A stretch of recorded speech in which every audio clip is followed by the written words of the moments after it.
আজকে যখন ফেনী থেকে আসতেছিলাম আমার পাশে ছিল এক মাদ্রাসা পড়ুয়া হুজুর। না, আমি হুজুর পড়ে বলে কোনো ধরনের ডিমিন্ড করছি না, এবং আমি যেটা করেছি তার সাথে সেটা আসলে এক ধরনের প্রাইভেসি ইনভেশন বলা যায়। ছেলেটা একটা মেয়ের সাথে চ্যাট করতেছিল। মেয়েটার প্রোফাইল পিকচার ছিল বোরকা পরা, হিজাব পরা একটা মেয়ে।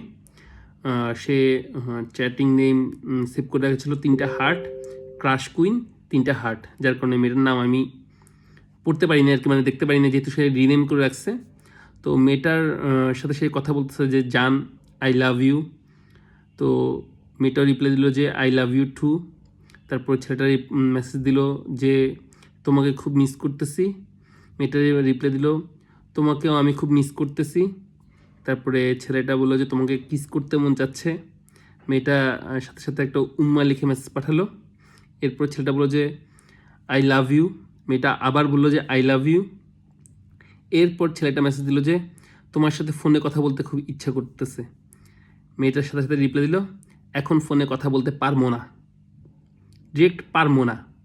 এরপর ছেলেটা বললো যে তাহলে আসো আমরা ভয়েস মেসেজে কথা বলি। এটা বলছে না, ভয়েস মেসেজও দিতে পারবো না, সমস্যা আছে। এরপর ছেলেটা বললো যে আমি তোমাকে খুব মিস করতেছি। মেয়েটাও রিপ্লাই দিল। এরপর ছেলেটা বললো যে তোমাকে দেখতে ইচ্ছে করতেছে। মেয়েটা একটা বোরকা পরা, হিজাব পরা, নেকাব পরা ছবি পাঠাইছে।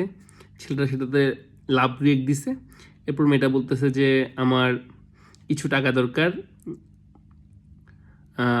200 কি 300 এরকম সামথিং টাকা দরকার বিকাশ করতে।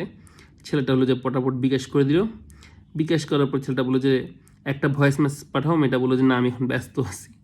আমি এই পর্যন্ত দেখছি, দেখে তারপর বললাম যে তারা নক দিলাম যে ভাই কিসে পড়ো। সে বললো যে মাদ্রাসায় পড়ি। আমি বলছি মাদ্রাসায় পড়ো, তোমাকে দেখলেই বোঝা যাচ্ছে। তোমার বয়স কত? বললো যে 20। বললাম যে আসলে কম বয়স তো, সাময়িক উত্তেজনা। এই যারা তুমি মেসেজ পাঠাতেছো 200 টাকা বা 300 টাকা, হ্যাঁ, সে তোমার জীবনে তার চেহারার ছবি পাঠাবে না, মেকআপ পরা ছবিই পাঠাবে। এবং সে এটা হলো যে 100% ধরে রাখো এটা ফেক আইডি। এবং এ তোমাকে জীবনে ফোনে কথা বলবে না, এবং সে তোমাকে জীবনে ভয়েস পাঠাবে না। আজ অবধি পাঠাইছে? বলে যে না এখনও পাঠায়নি। আমি বলি এরকম কত টাকা পাঠাইছো? বলে যে পাঠাইছি, কয়েক হাজার টাকা পাঠাইছি। আমি বললাম যে তোমার যদি সুদবোধ ফিরে আসে তাহলে আর টাকা পাঠাইও না। এই মেয়ে হলো যে এটা আসলে মেয়েই না, হ্যাঁ, এটা ফেক আইডি। এটা হলো যে তোমার সাথে ধান্দাবাজি করতেছে। এবার বাকিটা তোমার বুঝ বিচার। বাকি রাস্তাটা ছেলেটা আর একবারও পকেট থেকে মোবাইল বের করে নেই। না জানি সে হয়তো আমার সামনে ফোন বের করে নেই বা কী হয়েছে জানি না, কিন্তু বেচারার চেহারা ছিল দেখার মতো।